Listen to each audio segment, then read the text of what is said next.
Welcome to Andy and Ari on 3. Greetings from lovely Las Vegas, Nevada. Viva. Viva! Viva! It's the greatest place in the world. It really is. It is pretty spectacular. It's crazy that like we're on the 3rd floor of the Mandalay Bay Convention Center, and I can feel the gaming tables beneath me, and it like makes my knees weak. That's all I think about. It's just a $25 minimum table bubbling up beneath the surface. You know what I do miss? What do you miss? I miss the sound of quarters coming out of slot machines. Ding, That was like, ding, ding. yeah, and it was just like constant. You know, I just feel like it's easier to lose your money with a card that just do you says, remember back in the day when here's the money you have and here's the money you don't my have. brother and I used to collect the plastic tubs that they would give you at the casinos to collect your quarters. I wonder if those are worth anything. Probably not. Okay. No. Yeah. No, we can go to the pawn shop, the Pawn Stars pawn shop. It's right down the road. So Best I can do is $1,500. all right, we got to talk about the big news here at Big Ten Media Days. Tony Petitti came out of hiding, did something other than Joel Klatt's podcast, talked about his preferred playoff format. Playoffs? He came out of hiding a little bit. Briefly. I mean, Briefly. he's not going to do 40 interviews like Greg Sankey did at SEC Media Days. He talked on the stage and then really didn't do much more talking. I haven't seen him. I don't think we're going to get him on this show. Yeah. He's talking to some other people. We're just not important enough. Yeah. Well, depends on how that bracket plays out on Twitter. But so I don't know. Tell me what you thought we learned. Like, what's the news that I thought we reiterated a little bit what we already knew. I think he reiterated what we already knew. I think he did open the door just a tad. And we're going to talk to Heather Dinich from ESPN about this in a little bit. Heather covers the college football playoff for ESPN. Nobody's covered the committee more thoroughly than Heather. And I think, you know, she's a good sounding board for this stuff because she understands it better than anybody. We have a lot of famous people on the show today. Yeah, we got Jeremiah Smith. Yep. Got some really interesting stuff from Jeremiah Smith. Got a little Dylan Raiola. Yeah. Ryan Day, I think maybe, or if not today, then some other Just time. a little Scotia Ryan Day. Yeah. We're not the famous ones on the show today. It's okay. No, but okay. So what we learned from Tony Petitti, I do think he cracked the door, which I think we kind of heard that this was headed this way. Cracked the door for the possibility that if the SEC were to go to a 9-game schedule, that he might be willing to consider the 5-11 format over his preferred automatic bids 4-4-2-2-1. Yeah, and all the coaches at the Big Ten that spoke on Tuesday were all kind of like on a uniform front on scheduling. Oh, they definitely got the stuff. same talking point sheet. Yeah, they all went through it. I wonder if they use PowerPoint, but you know, if we want to play a 9-game conference schedule and the SEC wants to play 8, then we're not going to. It's the same song and dance. And I think Andy, Kurt Cignetti defending Indiana dropping Virginia to schedule worse than Virginia. Well, at least they came out and said that what they were doing. They could have made it a logistical issue. He came out and just said we wanted to make our schedule easier, which I'm not sure. I think we probably should have asked him about that when we was on our show. But like, he's not been on our show. Oh yeah. We will have Kurt Cignetti in a few days. By the way, we've done a lot of interviews, guys. Forgive me. I'm sorry, Andy. We can go back and cut that out if you want. No, please don't cut that out, River. Let's just we keep rolling. This is the show, man. But the thought process feels like it's just pandering to set up the greater point, and I think you cracked the code a month ago of what's going on here. The quote unquote compromise that isn't really a compromise. Yeah. It's the Big Ten getting what it wants, which is the SEC playing 9 conference games. The SEC getting what Greg Sankey wants, which is the SEC playing 9 conference games. Yeah. So basically, Greg Sankey is the Jigsaw from the Saw movies. I'm not entirely sure about that, and we'll talk about this with Heather. I'm not entirely sure that's the case because I do think the possibility of them keeping it at 12 for another year or even 2 years isn't out of the realm of possibility. Yeah, and Heather brought up some pretty good points that you guys will see about Indiana and their role and kind of how we're thinking about this and whether or not an anomaly is helping frame the discussion when that's not likely to happen very many times more. But maybe it'll happen more often if we do get to a point where teams aren't scheduling tough games in the non-conference. But let's hear from Tony Petitti. Our friend Doug Maurice asked a great question about the number of conference games teams play and what that means to Tony Petitti in the Big Ten. You can always count on Doug to throw a zinger in a news conference, so I'm happy he check it out. Doug Maurice from Kings of the North. Is it a must in your mind that the power conferences play the same number of conference games? And if the SEC won't go to 9, would the Big Ten ever consider going back to 8? Yeah, so first, it's not a must. Like, each league will decide what they think the best conference schedule is for them. I think in a system where you have allocated spots, I think in talking to our athletics directors and coaches, I don't think we really care how many conference games any league is playing, because you're qualified off your conference standings. That's sort of up to you to run your own league and decide how you want to do it. But when you get to a system that's increasing the at-larges and increasing the work of a selection committee, that's when you need to understand like how we're competing in the regular season. Like, look, at the end of the day, it's really simple math. With 18 schools and 9 we're losing 9 more games to start. And so at the end of the day, I think it's really relevant. So will we consider, more at-larges? Like right now, I think the first thing is to really understand what everybody's doing in their conference schedule. But there's a second really critical part, which I mentioned in my remarks, which is what are we doing to get the selection process right? So I think those two things go hand in hand. First is how many conference games are we playing? And then secondly, what's the selection process going to be? People have talked about improving the committee's work. I believe the committee does a great job with what they have, and I've yet to hear any member tell me that more data will make the job easier. They have a lot of things in front of them. We went through a mock selection, we saw it. And so I just think those two things have to go hand in hand. First is the conference games, but again, if you go back to an allocated system, then I don't think we really care about how many conference games anybody plays. That's Tony Petitti. Bring up the thing that he and Greg Sankey do seem to agree on, which is the selection committee criteria. They would like to see it change. Yeah. There's a lot to unpack, and that's not just the only answer. He went on a few different answers about this. And to me, like, I always come back down to a different idea, which is the college football playoff committee catches more strays than it probably deserves to catch. Yep. And I will challenge everybody out there. If you have a scenario in which the committee made the wrong decision or the wrong choice, and you can't use Alabama, Florida State. Well, it can't be they left my favorite team out and it made me sad.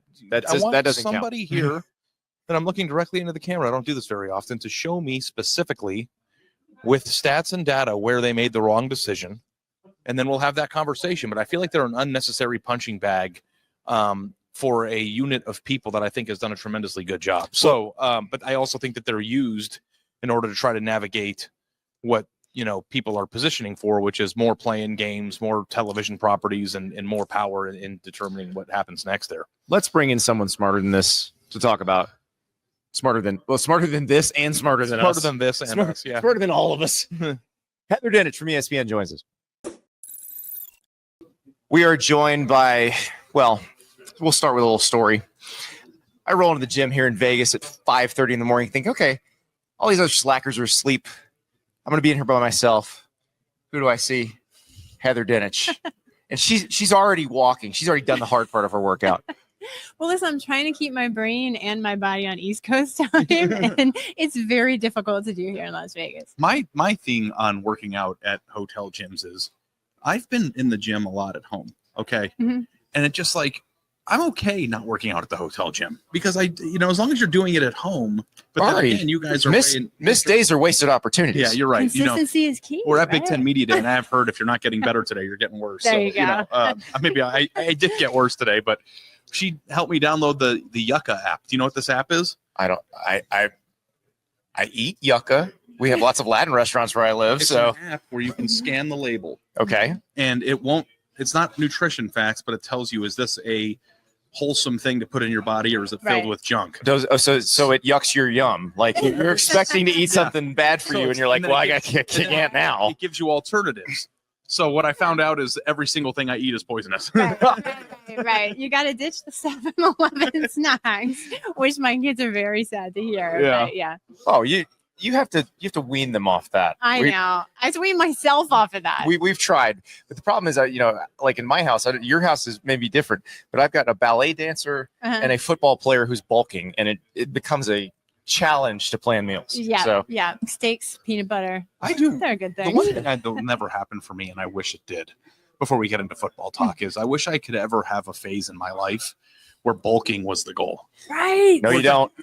That would be amazing. Let me tell you how that can mess you up for a long time. Your goal for the next 2 weeks is to gain as much weight as possible. That would be amazing. Nope. I spent about 3 years where the goal was to gain as much weight as possible, and it messed me up for the next 30. So Yeah. Mhm, you don't want that. Yeah, but I would also not gain any good weight. I would just I didn't either.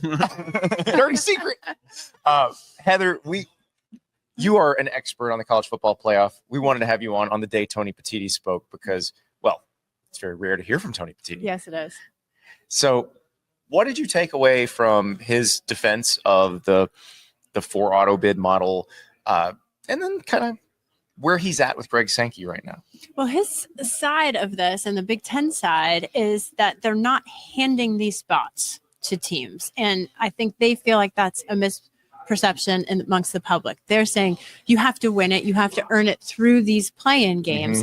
And if you notice, he did not use the phrase automatic qualifiers. He said that he wants to increase the conference race and tie that into the postseason. And this is the ex-TV programmer. I can feel it in him. Like, the play-in games are his baby because I think it would be fun. Like, it would be fun. It would have been Indiana, Iowa last year. It would have been Ohio State against Illinois, maybe? Illinois. Yeah. Mhm. Those would have been fun. The SEC versions of those would have been fun. But here, this is what I always say with this one. If you start explaining that to somebody who doesn't follow college football and you put a clock on it, it takes you like 2.5 minutes to explain it. Fair. Right. And that's where I worry about that. Right. Well, and when you have the 5+11 model, the 5 highest ranked conference champions, 11 at large, you are giving the power to humans. This is a selection committee. And he did say, Petitti said that any format that gives more power to the people basically is going to have a hard time garnering support from the Big Ten. I want to write this today, and you'll help me workshop this. This is what I do. I use smart people. Stealing my column idea. Great. Oh, okay. You can still No, go ahead. I actually don't It's a know. good thing I'm between you two. Yes, right. And you know what? We got a good working relationship. If you want to write it, go for it. But tell me if this is your idea, and be All right. honest. Don't steal my idea. All right. I hear a lot of flack towards the committee. I hear, and I understand the point that he's making in we want to regulate or to diminish as much power from human beings making these decisions that we can settle on the field. And I understand where his heart is. But I actually think that everybody, me, you, Andy, would have a hard time coming up with a area in which the committee made the wrong decision in the past. And my thing is they've done a tremendous job. And I feel like they're getting the brunt of this back and forth tug of war when actually I think the more power they have, they've already illustrated for a decade that they're not going to mess it up, right? Like, why do they keep getting the short end of the stick here? Because of Indiana. I think that But that was the right call. I think the angst with the selection committee can all be traced to what might be an anomaly, which was Indiana last year playing one of the weakest schedules and being held in such high regard. But let me tell you something. As someone who has covered the selection committee for over a decade, I understand very well how this process works and how those people in the room think. And there's a narrative out there that's not right in terms of how they're judging these teams. I truly believe that. Okay, I'm not stealing that. That's your column. But It's all yours. But the thing with the Indiana that I can't get over is we're not comparing 2 9-3 teams. Correct. We're comparing 2 teams Indiana that have 2 different at games. 10-2 would have been ranked behind the 3 9-3 SEC teams. They got 2 games But ahead. this goes, another point to this is that the protocol the selection committee uses was written by the commissioner. Right. I mean, let's not forget They could this rewrite fact. it, but that's their plan. And so I'm wondering how this happens, though, because the one area where Tony Petitti and Greg Sankey seem to agree completely is if they were to do the 5-11, they would want some changes in the selection criteria. They would want strength of schedule to be considered in a more meaningful way. But how do you do that when there's such a small sample size? Well, and the other thing is this goes back to the dawn of time in college football. You can figure it out, right? I mean, the BCS will argue over that forever. You know, you can, but to your point, like, no, I don't think anyone would argue who won the national title over the past 11 years was the wrong team. Right. I got nothing on that. Well, even if you go back to the first 14 playoff selection, it was very controversial when they put Ohio State in over TCU and Baylor. Ohio State was the best team in that playoff. They won it all. Like, it sucks for TCU and Baylor. It would have been nice if there was a system where they could have played in it too, but they would have gotten killed by We've Ohio also State. talked a lot about, too, like I have less remorse for being left out at 12, 13, 14 as they expand this than I do for TCU and Baylor. Well, who that's were my 5 and thing is 6. if you're going to make it 16, that erases some of the consternation because you got more room for mistakes there. But I would trust the committee emphatically. Like I don't know if the answer is diminish the regular season and create more weird games because the committee can't do it. Well, Heather, you get this probably more than anybody because you're the one who explains the committee to the masses on ESPN. And I'm sure it's always, well, this person has this bias and this person. But I feel like there's like going back to what Ari said, we would have all, if the three of us were doing it, We would have gotten the we same would one. have come up with the same teams It might every have time. been a little bit different Yeah. seating, but we all would have Right. had the same teams. Right. Well, and the other thing too that people forget is the emotion in the room when you're together watching games and you see SMU in the first half versus SMU in the second half. That's a real thing. That's the human element. Like the That's ACC championship Yes. game. Yeah. That's the ebb and flow of a college football game. And humans recognizing, had they played this way in the second half that they played in the first half, they wouldn't be in the college football playoff. Now, you can argue that, but you take all of the schedule in its totality. You can argue they didn't play Miami. Well, you know, a lot of teams don't play. It's not equal in any conference, and it never will be. So you've got to Especially figure it when out. you have 16 and now we 18 have team 18 conferences. Yeah. and we can't even effectively. That's the craziest thing of this whole thing. We can't even effectively name the conference champions properly. We're If we want to talking, talk about the playoff, we can't even figure out who the best teams in conferences are. guys, we're sitting here at the Big Ten Media Days, and there are 18 teams, okay? And we're in Las Vegas. It's all And multiple teams traveled east to get here. Aren't there 40 In the Big Ten. Aren't there 40% of the teams in the name, or there's 40% of the 10 is the time zones it represents now, right? Right. Was there 4 time zones in America or 3? I don't know. Oh the my answer to God. that. Well, It's all I free, know right? is my brain's on about 3. Is there a little shred of Yes. Maine in the Atlantic time zone? Because I think it's 4. No, it's 4. Yeah, we got Eastern, Well, no, Hawaii and Alaska have their own, so it's 6. so it's 6. Yeah, because Arizona has its own. Welcome to the show, Heather. It's our show. Is it 6 time zones? Yeah, It is that 6. right? Okay, It is 6. American time. America time. I'm just a sports writer, guys. Yeah. I don't know. So, Did you know that Mount Rainier is active? oh God, here we go. All right. So Active volcano. what do you think happens ultimately? Because they do need to figure something out by December 1st, Mhm. one way or the other. They can stay at 12, go to 16. They can do the auto bids. The SEC can go to 9 conference games and say, we offer that up as a compromise and please do 5-11. What do you think happens? Yeah, I've been doing this too long to know that any prediction that comes out of my mouth would be right. But I will say it wouldn't surprise me if it stayed at 12. Because as both commissioners have pointed out, there is a format in 2026. They already have one. The question is, do they want to change it? That's what this is. Do they want to change it from 12 teams and what we'll see this fall to something different? That stay at 12 feels more real every day. Mhm. And it's one of those things that when they first brought it up, I wonder if they were surprised by this. Because my first reaction when you heard Greg Sankey and Destin say, well, you could just stay at 12, was like, okay. Right. Like, I We didn't haven't I even kinda had like 12. We haven't had and 12 long enough yeah, to even I've only know seen whether it 1 year. Right. Heather, you know when Andy, we talked after we hung out for a few hours in Dallas while waiting for no information. Mhm. I said, Andy, we should have Heather on the show. And he goes, that'd be great. And I said, you want to know why I want Heather on the show? Not because she can help me lose some weight, but you have been in an important job. And I think you have one of the best jobs in the world. Thank you. But I feel like you're more of an information distributor and you're not. I want to know what your opinion is. Mm. You get to give your opinion a lot. Like, what do you think is the best format and what do you think is most functional for college football? I think the best format is the one that gives college football fans the 2 things that they want. And I'm saying this sincerely. College football fans want to see blue blood matchups, and they want to see the potential for an upset. When you look back over the history of college football playoff, what do people love? They have App State, Michigan. They love Boise State, Oklahoma. They love Alabama, Utah, in the Sugar Bowl, right? We remember those. We talk about those moments. So give college football fans the opportunity for those moments, but give them Ohio State, give them Penn State, give them Alabama and Georgia. So give them Notre Dame, Penn State, Yeah. and Texas, Ohio State in the semis, Yeah. which they got last But you year. Yeah. also got Arizona State, Texas. You've got last year. Right. You've got that potential, and I think, however way you want to slice that up, if you get that mix, to me, that's the perfect postseason. I think if you stay at 12, you get I that. think we got that last year, Yeah. didn't we? I mean, we didn't get the result, but we got the potential. If you stay if you go to 16 and it's not the weird double bye thing, which by God, if they do that, I'm going to scream. If you go to 16 and have a classic 16 team bracket, I think it probably allows you a little more upset potential. Yeah.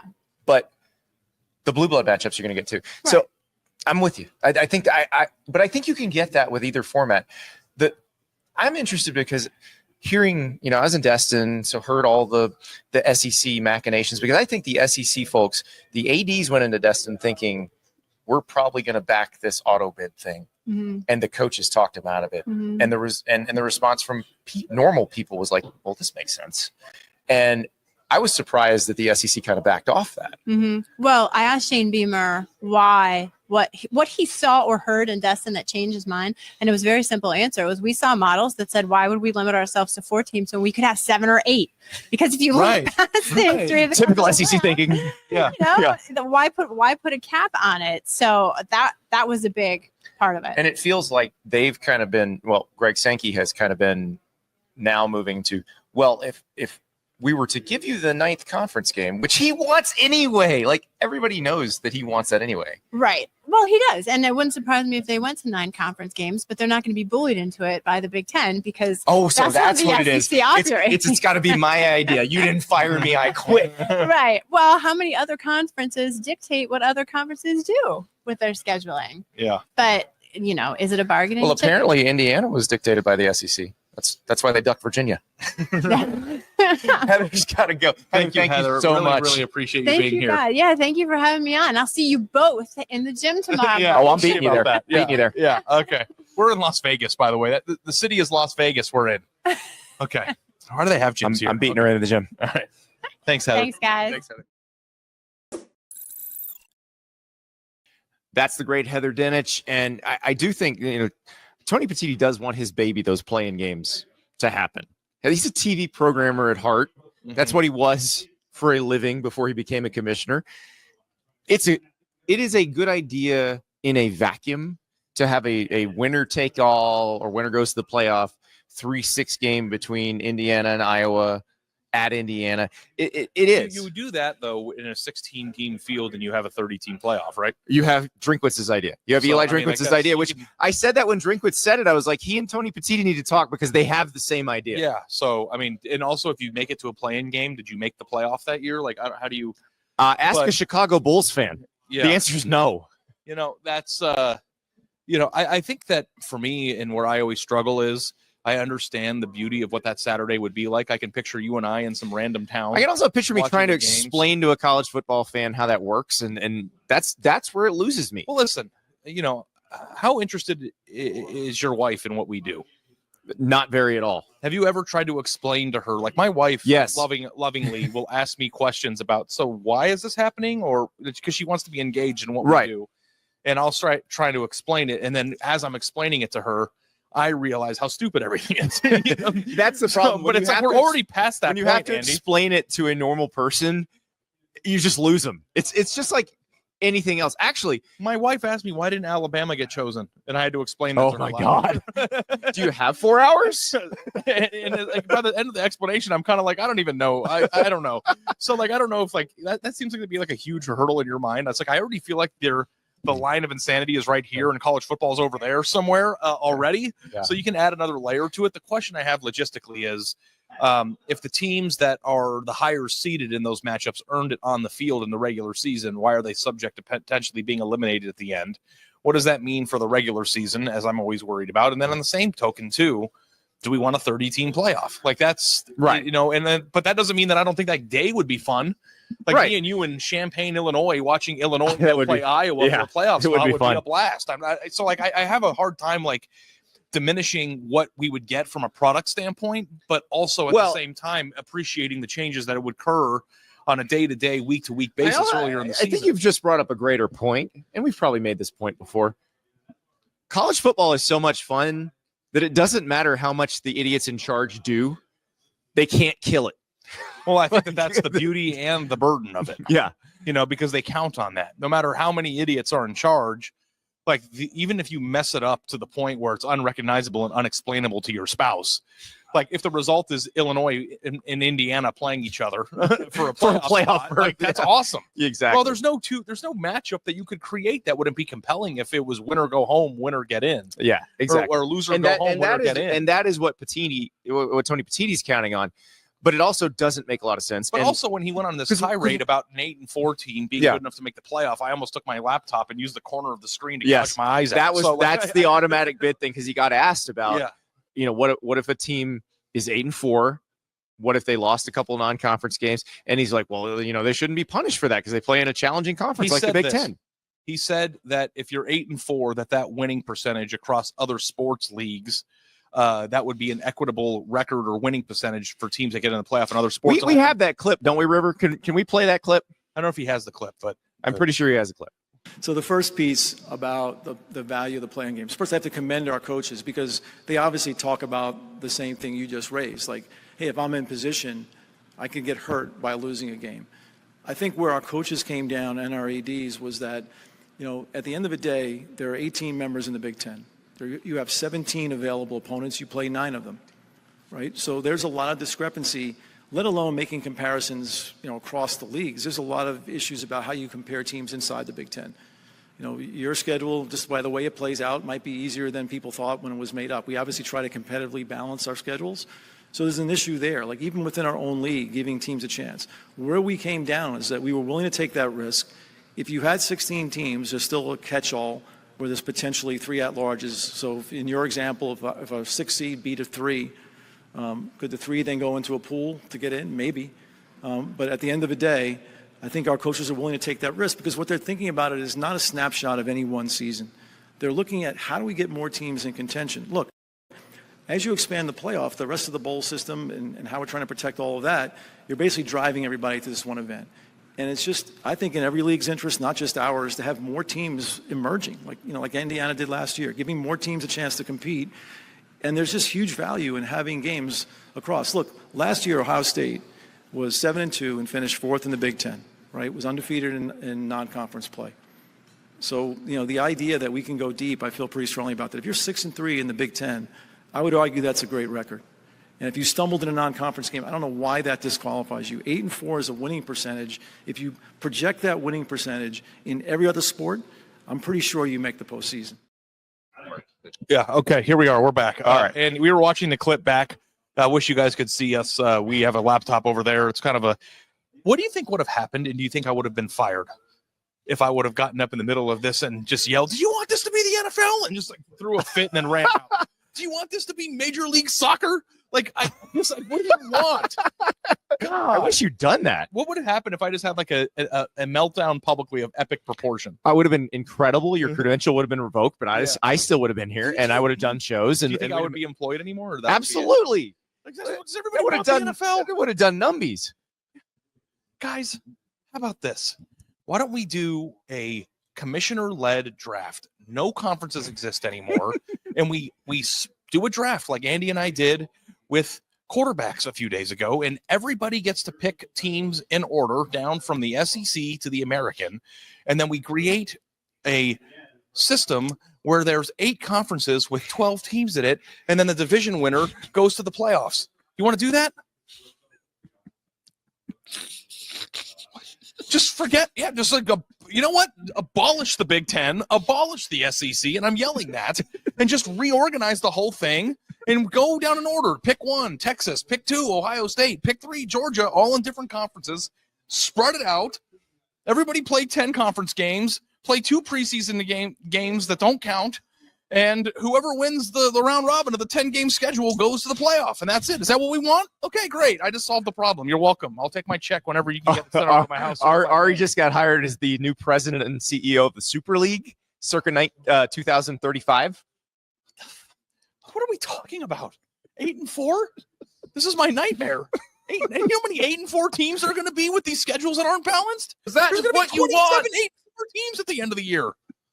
There's going to be 10 9-3 teams at the end of this season that we can't decipher between. Do you guys realize that? The funniest part of your rant just now is that there's some people running conferences that are like, That's exactly what we want. American. Yeah, we'll just get Michigan into the American Conference, and then we'll move on from there, and then everybody plays. This sounds amazing. How do we make this happen? And then what we could definitely do under the new system is ensure that the same teams win every single league, unlike the NFL, where there's different conference winners. And then we can just have the same playoff every year, too, if you want. We can just do that. You can have Alabama, Georgia, Texas, Ohio State, Michigan, Oregon, and Penn State in different conferences, and they can just win their conference every year, and we can just rerun the playoff every year. Is that what we want? I'm just letting you cook, buddy. No, but like 8-4. You know what? 8-4. Wait, can I just chime in here? 8-4 is a 6-6-6. That's the devil. There's like half the chat is going to be like, but this means Notre Dame has to finally join a conference. Do you think there's somebody out there that is like tingling, thinking that Notre Dame's like in a conference? They're going to get their comeuppance. They have to join a conference. Andy? Yes. This is a bad at math podcast. Terrible at math. What is the winning percentage of an 8-4 team? 666. It's the mark of the beast, ladies and gentlemen. 667 if we're going to round. If 8-4 gets you in the playoff, that is Satan's work winning, just so you know. And it's written in the numbers. This is a conspiracy theory show, you know? Think about, is that a coincidence? I think not. That's I Satan. love you connecting the various niches of YouTube. Yeah. This is beautiful. Trying to get this our energy algo going, right but here. like 666 is the mark of the beast, and we will not let Satan win. If an 8-4 team, I'm going to be like Tabo Sweeney. If an 8-4 team makes the playoff, I'm doing something else for a living, and then it's going to happen. And They're you're not going to quit. I'm still going to be here, and I'm going to have to account for it, and then I'm going to tell people I didn't say that, and even if there's video evidence of you saying that, I don't know. It's insanity to me. Did anything I just say make sense? All of it. Okay. None of it, but all of I it. feel like Will Ferrell in Old School. Does that make me James Carville? Yeah. Wait, that was perfect. We have no response. If you were bald, you would kind of look like him. I don't know.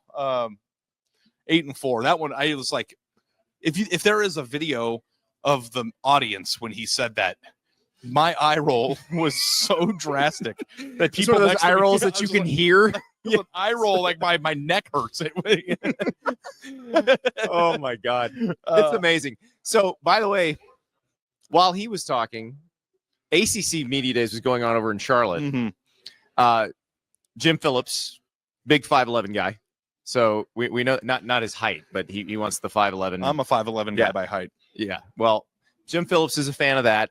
Just like Brett Yormark, just like Greg Sankey, I guess. I think maybe, but so we'll see where that goes. The common theme between the ACC and the Big Ten is coaches ripping the SEC, which was fun. We had Rhett Lashley saying that the SEC is just top heavy. Do we have that clip? Maybe not. I don't know. We have the tweet up there. Can I say this too? You may. There's a difference. So when Brett Yormark at Big 12 Media Days said at the podium last week that the Big 12 is the deepest conference in America. Mm-hmm. That made sense to me because the deepest. It means that it has the most teams that can win. I was like, yeah, that's right. Yes. But then I realized there are probably 7 teams in the Big 10 and the SEC that could win that conference. The Big 12. So does that mean they're the deepest? Oh, that conference. Yeah, the Big 12. No, I'm saying like, could the 6th place team? Oh, there's more than 7. In both leagues that would win the Big 12. Yeah. And if that's the case, are they the deepest or they just have the most parity? They have the most parity. So like it's also different. too, Yes. like the number that Lashley said was 6 different teams won the championship, right? Correct. That's a lot. What is he? Especially since for a lot of that, yeah, I was gonna say, for a lot of that time they only had 10 members. So, I was like, that's not the flex you think. How many other teams have 6 conference winners going? Actually, have any of the members they've added won the national title? How many Big 10 teams have won the national title in the same time period? 2, 3. Nebraska. Well, but Nebraska wasn't in the Big 10. Well, is he counting Texas's 2005 national title as an SEC national title? I don't think so. He's like 6. That's a Big 12 national title. That's a pretty. I don't know what. Can you explain to me like I'm 5 what the burn was there? I think it was just. Okay. I think it was just. I'm a coach at the podium. I must rip the SEC. Because Kurt Cignetti did it here. There were a couple who did it here. Kurt Cignetti, like I thought his made sense, and I like Rhett Lashley. I think SMU is going to be good. I'm not attacking him personally. I didn't understand what he was getting at. He was saying they were top heavy, which guess who's also extremely top heavy? The ACC. The ACC is Clemson, SMU, Miami, But it gets me- Louisville. It gets me Anybody else in the top heavy to the part of the debate. Who else can actually win the ACC other That's- than those teams? Georgia Tech? Yeah, the funniest thing about the thought though is that like the Big 12's entire goal is to become top heavy. As a conference, Brett Yormark said it. Brett Yormark You said want it. to be top heavy. You want to have 3 or 4 teams that could conceivably win a national title. Yeah, And I think right now. Wait, is the ACC the top heaviest league? It is. Well, I don't know. No, I think it no. is. How about we define top heavy as how many teams in your league can win a national title this year? I think that The ACC has one. So does that make them top heavy or does that make them weak? I think that the Big Ten has what? 3? No, top heavy. 4? Top heavy is how many teams in your league can actually win your league. That doesn't prove anything nationally, though. Well, but what's interesting about the ACC is it probably has the fewest number of teams that can actually win it. Yeah, I think that the answer to that question is probably 1. No, I mean Miami, 2, maybe Louisville, maybe SMU. So, yeah. but it's the most top heavy of the leagues. There are more teams in the SEC that could conceivably win the national title this year than there are teams in that the could ACC that could win the ACC. Yes. So I don't know. I don't know. Brett's gonna get so mad at us. No, it's okay. I love Rhett. He knows we like him. Yeah. But like also too, listen, I don't know. Do you have a group chat with all your boys? Oh, yeah. Or, yeah. If you read the group chat with my guys, the only thing that we do is rip each other.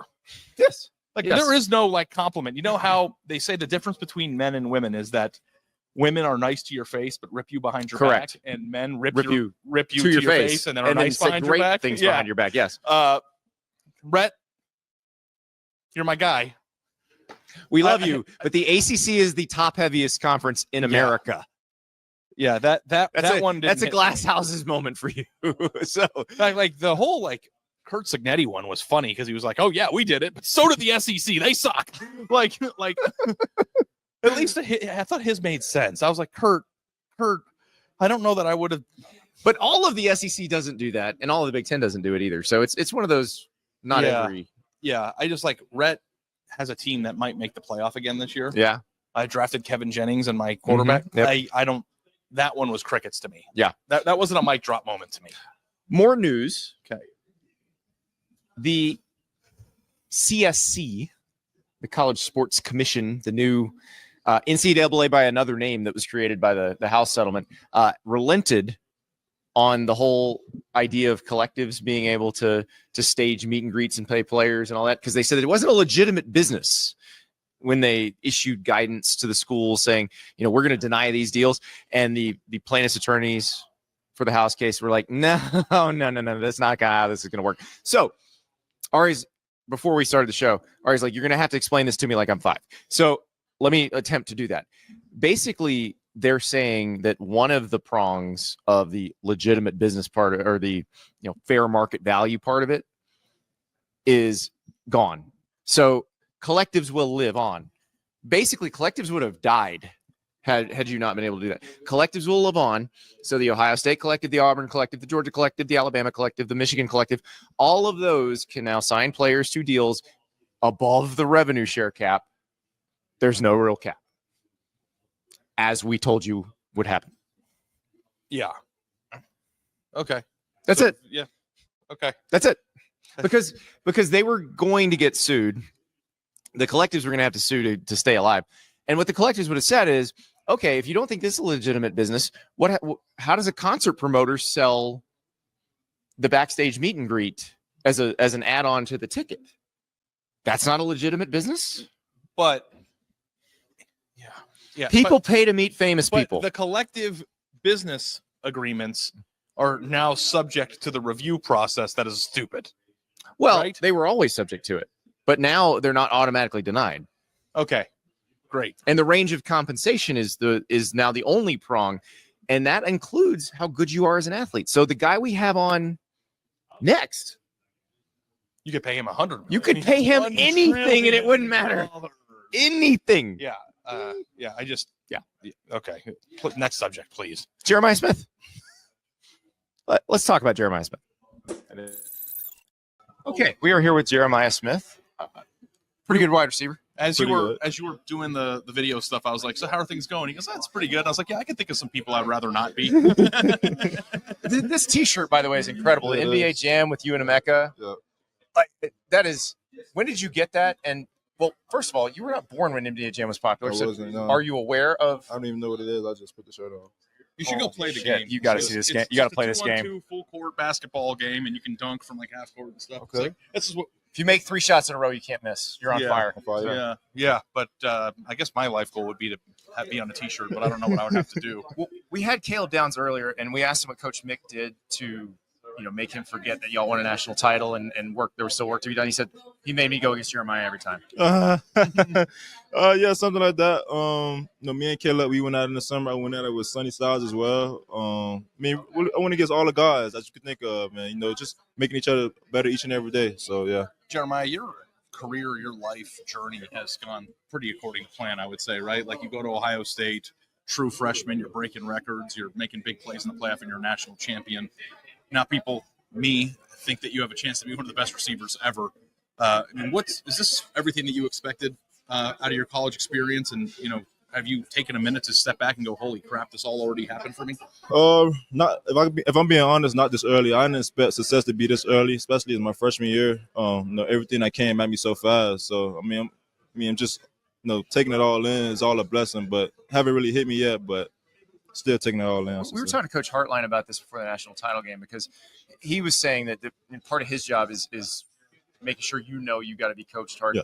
How do you deal with everybody you see telling you you're going to be the best receiver in the history of the world? Just try to block it all out. I don't like listening to that type of stuff. I guess it comes with it, but Is that as bad as somebody telling you suck? so yeah, same thing because they could tell you good and then you have a bad play or a bad game. Next thing they talking bad about you on social media. So I don't really like listening to that type of stuff. I just like to stay consistent and being the best version of myself each and every day I go out there on the field. My favorite moment of the offseason was we were doing a podcast or a show with Brandon Marshall, and they were talking about NIL, and he showed you his bank account, and he showed you his, and yours was bigger.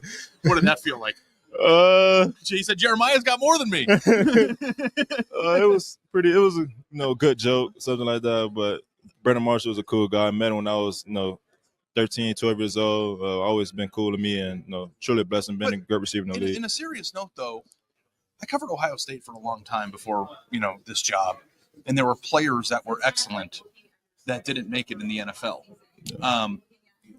You have to wait a few more years, unfortunately, to get to that point. But what's it like to know that your accomplishments have been compensated financially, that you've already been able to profit from greatness? Like I said, it's a blessing. NIL helped, many kids, me, people around the country as well. Just be able to help our families. That's really the biggest thing. But you earned it too. You earned it. Yeah, you earned it. But this NIL is really nothing. I'm trying to get to the big league. I'm trying to get to the second contract. That's where the big money is. So NIL, that's really nothing right now. I'm trying to get to this. When did you start learning about all that stuff? 11? When you were 11? Yeah, something like that when I was very young. Just having a cousin that's in the NFL, he had a dad, and his dad come back and tell me certain things, and I just take heed to it and listen. So yeah. Do you feel like you had an advantage learning that stuff early? Kinda, a little bit, I should say. Especially with my cousin that's in the NFL, he got experience, and just listening to him, picking his brain, and my uncle, he been around it as well. So, just picking brains from them too and listening to my dad as well. If you could go back to your 10-year-old self and tell him about all of this stuff that's happened in the last couple of years, what would you say? What would I say? What advice would you give? Probably just keep That going. wasn't that long ago. Yeah. I don't know. Just keep going. I should say. Yeah. That's all. Just keep going. One last question, because you got to go, Jeremiah, but I was curious about this. Yep. National Signing Day, you did not sign a letter of intent for a long period of time. Yeah. And a lot of people thought that you might be going to Miami. You don't have to tell me exactly what the holdup was, but You can. I'm kind of like It'd a be funny if tortured you were like Miami stuck in fan. a bathroom or What something. happened? What took so long? And have you thought if you went to Miami, they would have won the national championship last year? Because a lot of people in South Florida think you might have been the missing piece with Cam Ward and the boys down there. Yeah, I see that. But what went into that, me taking a long period of time to send my NIL in is Just paperwork, stuff like that, business side of things. But that night I definitely talked to Ken Ward, thought about something, but it really, so you did have thoughts of going, because they had one of the best offenses ever, did, and yeah. you were on the team. How did you break it to? Because Cam's intense. How did he take it when you broke it to him? You were going on. I didn't really tell him. We just got on the phone and he was like, "What you gonna do?" I was like, I don't know. Then like a couple hours later, I sent the NIL and. Have you spoken to him since? I haven't spoken to him since. Oh well. Hey, I think you did the right thing. Yeah, I think it worked out. Yeah, I hope he doesn't. did. I hope he's not mad at you. No, I don't think so. Because it's possible that like the Titans might still stink by the time you're the. I mean, you might be. I don't know. We'll see. So thanks, We'll see, Jeremiah. yeah. I really appreciate. Thank you. Appreciate you Jeremiah. guys. Yes, sir. I don't think Cam Ward's mad at him.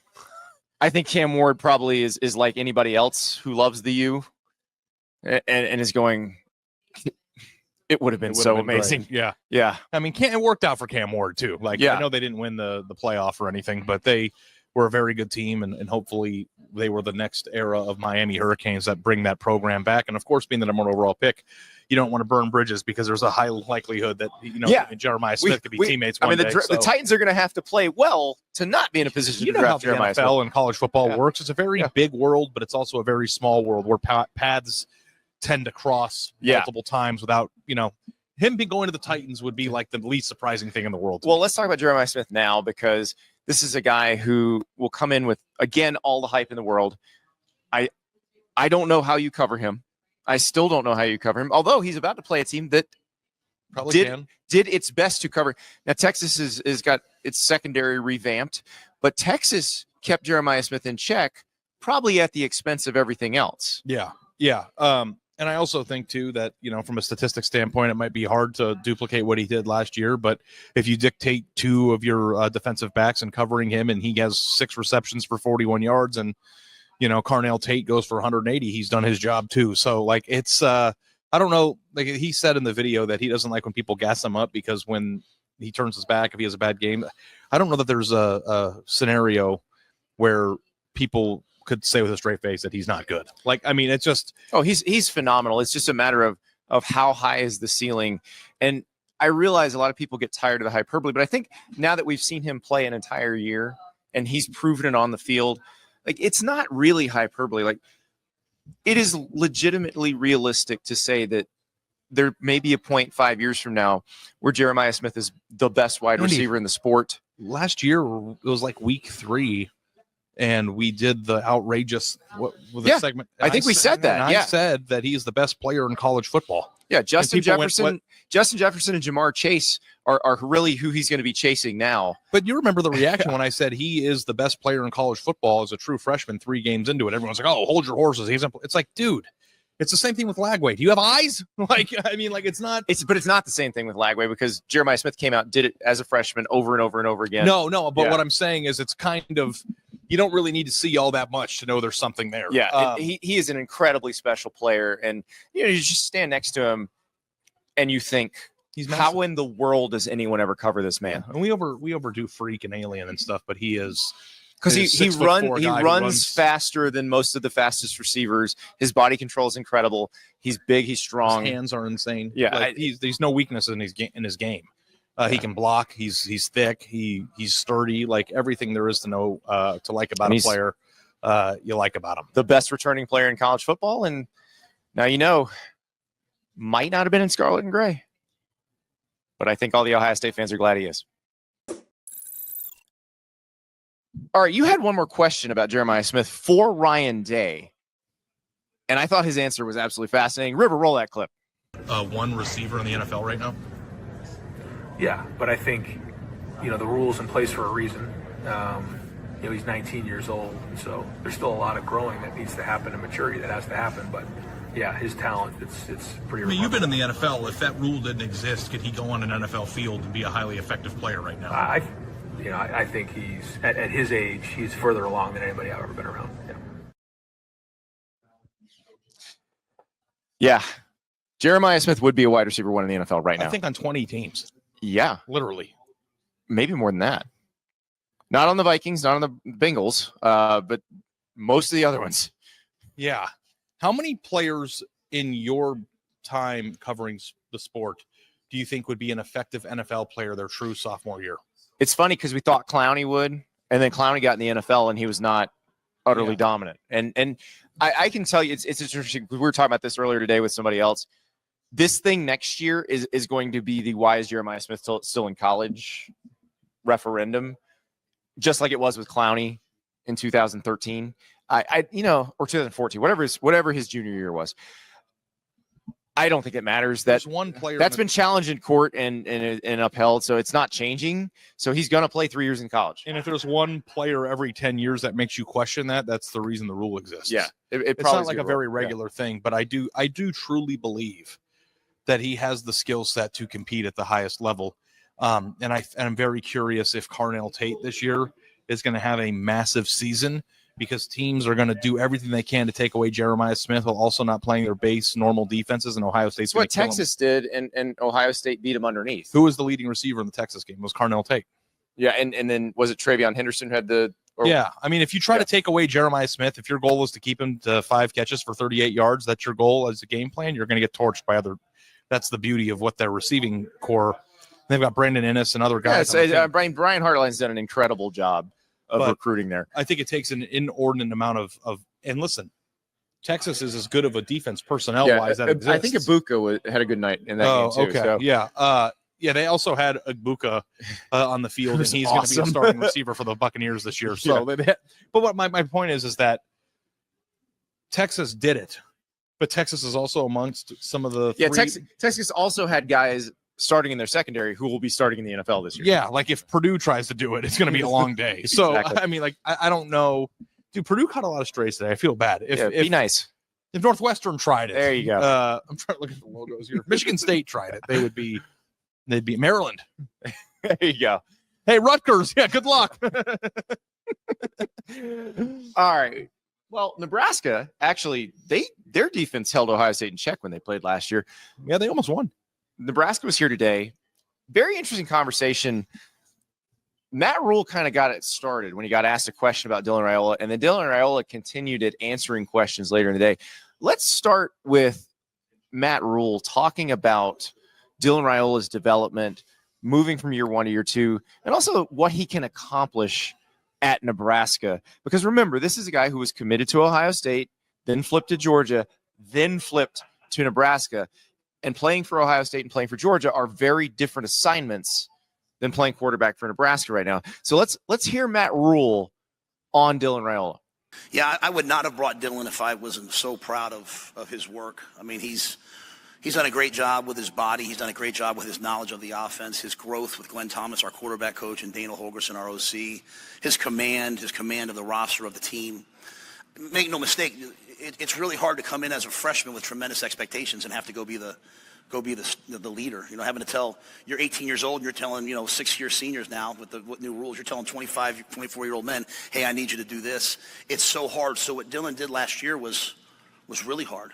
And the thing to me, when you're a 5-star quarterback, like you probably breezed through high school, you haven't had a lot of adversity. Every time you go somewhere, people talk about how great you are. And when I recruited Dylan, I said, hey, come help me turn around Nebraska football, man. It's going to be hard. And doing something hard is how we become great.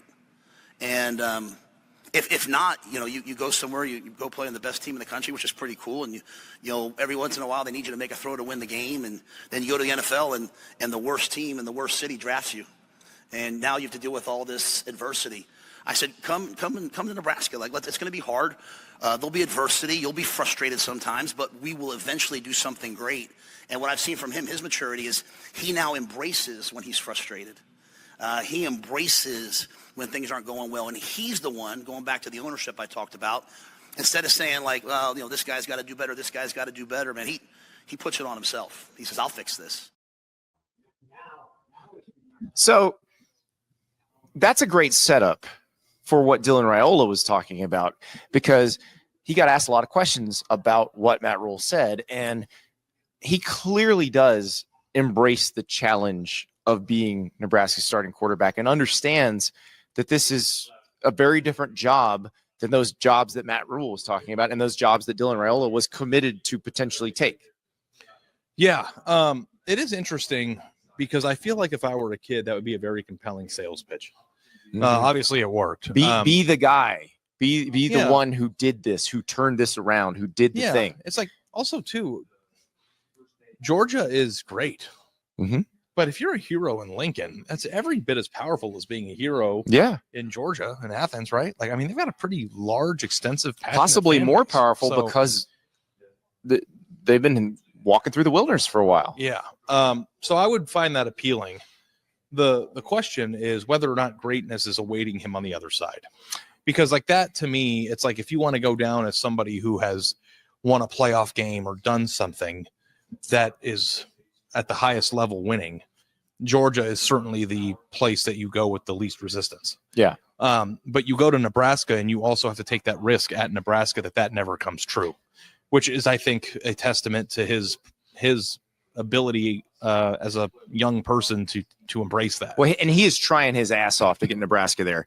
Here is Dylan Raiola talking about getting Nebraska to another level. Yeah, it's crazy to kind of see what's really a reality now for myself. But yeah, I mean it's cool. Nebraska deserves to be back on the map, and it's not because of me or it's something that I did, but it's just the type of program it is. It's a program ready to go win, and it's one of those top programs that's going to be put back on top. How important is it to be one of the people who helped get it there, though? It's special. It's like we said earlier, those hard things, those hard times, will all come to fruition. If you just keep going, stay at it, and good things will happen.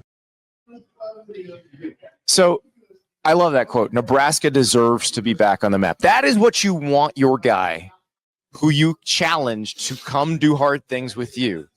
That is exactly what you want him to say. And I think that it's within relative likelihood that at some point in the next 2 years that Nebraska will be in a position to be playing for a playoff spot. They are not as dysfunctional as they were a few years ago. I think that, I watched them play. They play hard. Matt Rule, I think, has done a tremendous job at multiple programs. There's a lot to like about who they are as a program right now. And there's a lot to like about, giving the person that comes to save your program the ability to play right away and to, grow and have those lumps. So I'm very keen on watching them this year, and I'm super excited to see how it comes out. You guys need to hear Raiola talking about, or just call them the lumps, like the Iowa game last year. The Iowa game was a collapse in the fourth quarter for Nebraska. It was devastating. And it's one of those things that if you are a first-year player that you probably learn from. Here's Dylan Raiola talking about the end of the Iowa game. Specifically to that game, I remember sitting on the sideline, didn't watch the kick, just hoping it'd miss it or our guys would go block it because they're really good at that. And it went in, and it was just a feeling I won't forget. But yeah, there's a lot of instances like that happen, but it's just a matter of how you respond and get back up and keep swinging. So that's what you got to do. It's how you respond. I love the messaging, and it's interesting because I heard Matt Rule talking about we don't tell our players what to say. Obviously, if they say something completely ridiculous, we'll make fun of them in a team meeting, basically is what he said. But this is how you message it if you are a QB1 at a program that feels like it's about to take the next step. Well, the question to you that I have is, what do you think that he has to do this year? What does Nebraska have to do this year to accomplish that goal of putting Nebraska back? Get better and get better for Nebraska. Because you think about the game, the Iowa game is a great example of this. They should have won that game. That should have been regular season win number 7 for them. They should have been 7-5, not 6-6. It was a huge letdown. You've got to win those games. And I think that's the UCLA game is another one. Was not a heartbreaking one at the end. It was one of those where they just looked awful. And against a team they should have beaten. Mm-hmm. You can't do that. Those are games you have to win. But here's the thing. What if they'd won both those games? That's an 8-4 record. That is a playoff team, according to Tony Petitti. Exactly. But here's the thing. If you close those gaps, if you start winning on those margins, you go from 6-6 to potentially 9-3. Like that would be a huge step forward in the evolution of this program, especially considering where it has been the last 10 years. They have Michigan week 4. it's not inconceivable they could be 6-0. It's not. It's not. If they are who we think they could be. The back half of the schedule is pretty hard. Hell, it could be 8-0 for all you know. But the thing is, like, they could go to Penn State. Like, I get Penn State's really good, but if Nebraska's having a good season, by the time they get to that game, I'm wondering if you think about Michigan with Oklahoma and Michigan with Nebraska, what Michigan is going to determine a lot for some other teams too. That's another video. Yeah. But Nebraska does have an opportunity, especially because Michigan's a home game. But here's the thing about Nebraska. Is you obviously have to win the Maryland game, the Northwestern game. That goes without saying. But you got to win the Minnesota game. That's the kind of swing game that you have to win if you want to get to that next spot. Yeah, I'm with you. I think they can do it. And he's obviously got tools, and I just can't wait to see if he, corrects some of the things that I think ailed his game and takes that next step. I'm very excited to see what he does, because I remember watching his interviews last year, and obviously he's a freshman getting thrown into this stuff, but you can see the maturity and the what he's learned, because anybody who goes through a season like that, who gets thrown into a situation like that, where you're a true freshman, all of this stuff is put on your shoulders. There's a lot to learn. And, Matt Rule's basic message, it seems to Dylan, was embrace the suck, which most people can't do.